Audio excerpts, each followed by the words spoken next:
Hello दोस्तों, आप सबका बहुत बहुत स्वागत है। दोस्तों, आज की वीडियो में क्लास 11th केमिस्ट्री में हम पढ़ेंगे हेस का नियम या हेस का स्थिर ऊष्मा का नियम, है ना। कि ये नियम क्या होता है, इसमें क्या क्या होता है, ये सब चीजें हम पढ़ने वाले हैं। लेकिन दोस्तों, इससे पहले आप मुझे ये चीज बताइए, यदि आप मेरी वीडियो कंटिन्यू देख रहे हैं तो मुझे आप ये बताइए कि आपको केमिस्ट्री में ये जो पढ़ना है ना वो कैसे लग रहा है।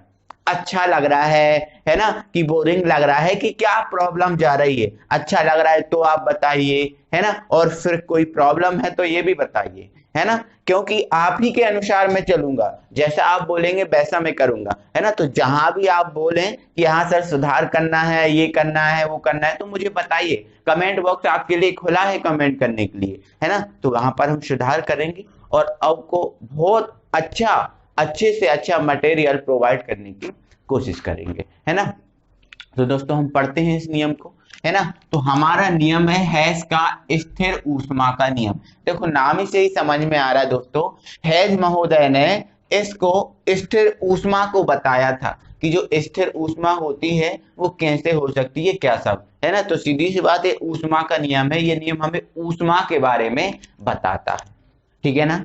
चलो, तो सबसे पहले दोस्तों मैं बता दूं कि जो हेस नामक महोदय है ना, हेस महोदय ने ये अपना नियम 1840 में दिया था, है ना। सन 1840 में दिया था, है ना।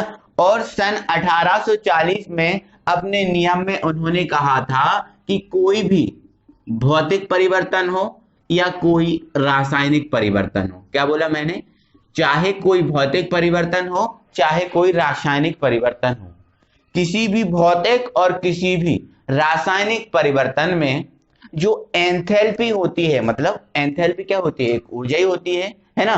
तो उन्होंने कहा कि जो एंथैल्पी होती है, इस एंथैल्पी परिवर्तन का मान हमेशा समान रहता है। क्या बोला मैंने, जो एंथैल्पी होती है, ये एंथैल्पी परिवर्तन परिवर्तन हमेशा समान होती है, ये कभी चेंज नहीं होती, है ना। अभिक्रिया चाहे एक पद में हो या फिर अनेक पद में, एंथैल्पी में परिवर्तन हमेशा कैसा रहेगा, समान रहेगा। सुन लिया मैंने क्या बोला। इस नियम का प्रतिपादन हेज महोदय ने सन 1840 में किया था, ठीक है। इस नियम के अनुसार इन्होंने कहा था किसी भी भौतिक या रासायनिक परिवर्तन में एंथैल्पी परिवर्तन हमेशा समान होती है। एंथैल्पी में जो परिवर्तन होता है, ऊर्जा में जो परिवर्तन होता है, वो हमेशा समान होता है। अभिक्रिया एक पद में हो या फिर अभिक्रिया अनेक पद में हो, एंथैल्पी में परिवर्तन हमेशा कैसा रहेगा, समान रहेगा। ओके, ठीक है। इसको उदाहरण के द्वारा हम समझते हैं, है ना, इसका एग्जाम्पल समझते हैं। ओके, चलो, मान लो यहां से हमें ए से बी तक जाने में, हम ए से बी तक जा रहे हैं, तो इस ए से बी तक जाने में जो एंथैल्पी परिवर्तन होता है वो डेल एच होता है।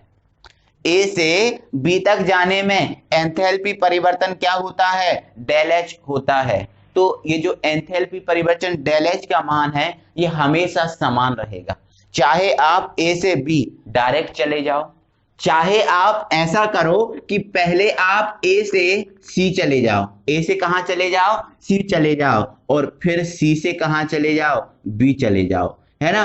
तो इन दोनों में, मतलब यहां पर जो एंथैल्पी परिवर्तन का मान आया है, एंथैल्पी परिवर्तन का मान उतना ही यहां पर आएगा, उतना ही यहां पर आएगा। ये जो मान होगा ना, आपस में समान होगा, चाहे आप एक पद में जाओ या फिर आप दो पद में जाओ, एंथैल्पी परिवर्तन हमेशा समान होगा। तो मान लो, मैंने मान लिया कि यहाँ ए से सी तक जाने पर डेल एच वन एंथैल्पी में परिवर्तन हुआ, और सी से बी तक जाने में डेल एच टू एंथैल्पी में परिवर्तन हुआ। तो ये डेल एच वन और डेल एच टू है, इन दोनों का मान इस डेल एच के बराबर होगा, क्योंकि नियम तो यही कहता है ना, एंथैल्पी परिवर्तन हमेशा समान रहेगी, चाहे आप एक पद में चले जाओ चाहे आप अनेक पद में जाओ, समझ रहे हैं ना। जैसे सागर से भोपाल जाने का 100 रुपये लगता है।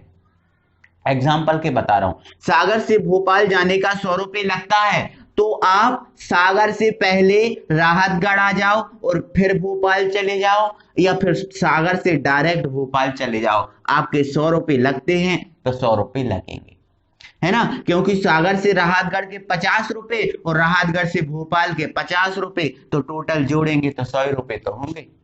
समझ रहे ना। तो यही है नियम, है ना। तो अभिक्रिया एक पद में हो या अनेक पद में हो, एंथैल्पी में परिवर्तन हमेशा कैसा रहेगा, समान रहेगा, है ना। यह आपका एग्जाम्पल नंबर फर्स्ट हुआ, है ना। मतलब यहाँ पर जो डेल एच है, क्या है, डेल एच है, वो किसके बराबर हो जाएगा, del H 1 plus del H 2, ये इसके बराबर होगा, क्योंकि एंथैल्पी में परिवर्तन है। तो इतना यहाँ पर जितना होगा उतना ये होगा, उन दोनों का ये होगा। समझ रहे ना। ये दोनों आपस में कैसे होंगे, बराबर होंगे, है ना। तो मैं लिख दे रहा हूं यहाँ पर तब हैश नियम से क्या हो जाएगा, डेल एच बराबर del H1 plus del H2। तो ध्यान रखना कि अलग अलग पदों में जो एंथैल्पी होगी वो कुल एंथैल्पी कैसी होगी, बराबर होगी। तो ये आपका हुआ हैश का नियम, ये एग्जाम्पल नंबर फर्स्ट हुआ। ठीक है, अब मैं आपको दोस्तों एग्जाम्पल नंबर इसका सेकंड दिखाता हूं, है ना। एग्जाम्पल नंबर 2, है ना। मान लेते हैं, यहाँ पर हम मान ले रहे हैं कि कार्बन के दहन से जैसे CO2 बन रही है, जैसे कार्बन है, इस कार्बन के दहन से मतलब C और O मिलते हैं तो ये CO2 बनती है। क्या बनती है, CO2 बनती है। तो इसमें दोस्तों क्या होता है, -393.5 किलो जूल एंथैल्पी में परिवर्तन होता है। -393.5 किलो जूल एंथैल्पी में क्या होता है, परिवर्तन होता है ना। तो जो कार्बन डाइऑक्साइड है CO2, इसको चाहे एक पद में बना लो, चाहे आप एक से ज्यादा पद में बना लो, एंथैल्पी में परिवर्तन इतना होता है तो होगा। जैसे मान के चलो ये C है, C से O2 से क्रिया डायरेक्ट हम कराते हैं तो हमें CO2 प्राप्त होता है। क्या प्राप्त होता है, CO2। तो इसमें जो एंथैल्पी परिवर्तन है वो कितना है आपका, डेल H का मान कितना है, -393.5 है ना। तो आप ये डायरेक्ट बना लो, या फिर आप क्या करा दो, C की जो 1/2 O2 से क्रिया करा दो, तो पहले क्या बन जाएगा आपको, CO बन जाएगा। क्या बन जाएगा, CO बन जाएगा, है ना। अब CO बन जाएगा तो इसमें जो एंथैल्पी परिवर्तन है वो होता है -110 किलो जूल, है ना। और फिर C की आपको जो C है, इस C की आपको 1/O2 से फिर क्रिया करानी पड़ेगी, है ना। तो फिर क्या बन जाएगा, CO2। तो इसमें जो एंथैल्पी में परिवर्तन होता है वो होता है डेल H2 बराबर -283.5 किलो जूल, है ना। तो देखो हमने डायरेक्ट बनाया तो कितनी एंथैल्पी में परिवर्तन हुआ, -393.5, है ना। और हमने डायरेक्ट नहीं बना रहा, हमने पहले क्या किया, कार्बन की आधे अणु से क्रिया कराई, मतलब ऑक्सीजन के आधे अणु से क्रिया कराएंगे तो 2 से 2 कट जाएंगे, क्या बचेगा, O बचेगा। तो CO से संयोग करके क्या बना लेगा, CO बना लेगा। पहले हमने क्या बनाया, CO बना लिया। तो इसमें एंथैल्पी में परिवर्तन इतना हुआ।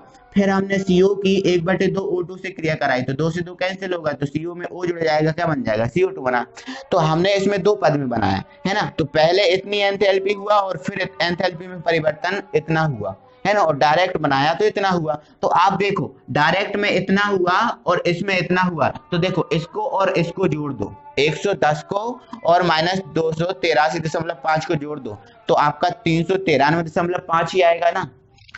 तो डायरेक्ट में जितनी एंथैल्पी में परिवर्तन हो रहा था उतना ही तो टुकड़ों में हुआ, है ना। मतलब एंथैल्पी परिवर्तन दोस्तों हमेशा कैसी होगी, समान होगी। हमेशा कैसी होगी, समान होगी, चाहे एक पद में करवा लो चाहे अनेक पद में करवा लो। ठीक है, तो यहां से जो डेल एच का मान होगा वो डेल एच वन और डेल एच टू के बराबर ही होगा, है ना। आप खुद ही देख सकते हो, इनको जोड़ लो, इसके बराबर ही होगा।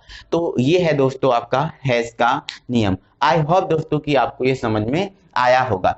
जो हेस का नियम है बस यही बताता है कि एंथैल्पी में परिवर्तन हमेशा समान रहेगा, ये चेंज नहीं होगा, है ना। तो आई होप दोस्तों कि ये अच्छा लगा है ना। अब देखते हैं हम अगला टॉपिक। तो दोस्तों प्लीज वीडियो को लाइक करें, और यदि अभी तक आपने हमारे चैनल को सब्सक्राइब नहीं किया है तो जल्दी जल्दी सब्सक्राइब कर लें, क्योंकि दोस्तों हर एक चीज, एक इम्पोर्टेंट चीज बहुत अच्छे से एक्सप्लेन की जाती है इस चैनल पर। और अपने दोस्तों लोगों को भी शेयर करें ताकि उन लोग का भी फायदा हो और वो भी जुड़ सकें और मतलब पढ़ सकें, ठीक है। तो दोस्तों अगला हमारा टॉपिक है एंट्रोपी। ये एंट्रोपी क्या है? तो दोस्तों एंट्रोपी कुछ नहीं, एंट्रोपी एक क्या है? अनियमितता, एक जो कमी है, एक कमी या फिर हम कहें अनियमितता, अनियमितता।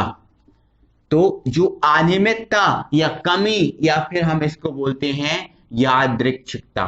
क्या? यादृच्छिकता, ठीक है, छिकता, है ना, यादृच्छिकता। तो कमी या अनियमितता या यादृच्छिकता होती है, उसे ही हम बोलते हैं क्या? एंट्रोपी। समझ रहे हैं ना। तो किसी तंत्र, क्या बोला मैंने? किसी तंत्र या निकाय की अनियमितता या यादृच्छिकता को ऊष्मा गति की, क्या? ऊष्मा गति की जिस राशि द्वारा मापा जाता है उसे हम बोलते हैं एंट्रोपी। तो एंट्रोपी क्या है? एक कमी है, एक अनियमितता है या यादृच्छिकता है। ओके, इस एंट्रोपी की बात करें तो इस एंट्रोपी को हम एस से व्यक्त करते हैं। किससे व्यक्त करते हैं? इस एंट्रोपी को हम एस से व्यक्त करते हैं। और यदि इस एंट्रोपी के मात्रक की बात की जाए तो इसका मात्रक होता है joule, kelvin inverse, mole inverse. ये एंट्रोपी का क्या होता है? मात्रक, एसआई मात्रक है। समझ रहे हैं ना। तो एंट्रोपी क्या है? अनियमितता या एक कमी होती है ना। अब यदि एंट्रोपी के हम दूसरे फॉर्मूले की बात करें, एक दूसरी परिभाषा की बात करें, तो दूसरी परिभाषा एंट्रोपी की होती है किसी निकाय को दी गई ऊष्मा, किसी निकाय को दी गई ऊष्मा और उसका जो ताप होता है उस निकाय का, किसी निकाय को दी गई ऊष्मा व निकाय का जो ताप होता है उसके जो अनुपात निकलता है उसे हम बोलते हैं एंट्रोपी में परिवर्तन। एंट्रोपी में परिवर्तन। तो ध्यान रखना, किसी निकाय को दी गई ऊष्मा व ताप के अनुपात को एंट्रोपी परिवर्तन कहते हैं, और एंट्रोपी परिवर्तन को हम डेल एस से व्यक्त करते हैं, है ना। तो डेल एस का फॉर्मूला क्या बन जाता है? Q upon T। ये एंट्रोपी परिवर्तन का फॉर्मूला है ना। तो दोस्तों बस हम आज की वीडियो में इतना ही सब पढ़ेंगे। अगली वीडियो में हम जो मुक्त ऊष्मा है, गिब्स हेल्महोल्ट्ज समीकरण क्या होता है, इन सबको पढ़ेंगे, है ना। तो दोस्तों अच्छा लगा है वीडियो तो प्लीज वीडियो को लाइक करें, है ना, और चैनल को सब्सक्राइब करें। अगली वीडियो में हम फिर आपसे मिलते हैं, तब तक के लिए थैंक यू वेरी मच।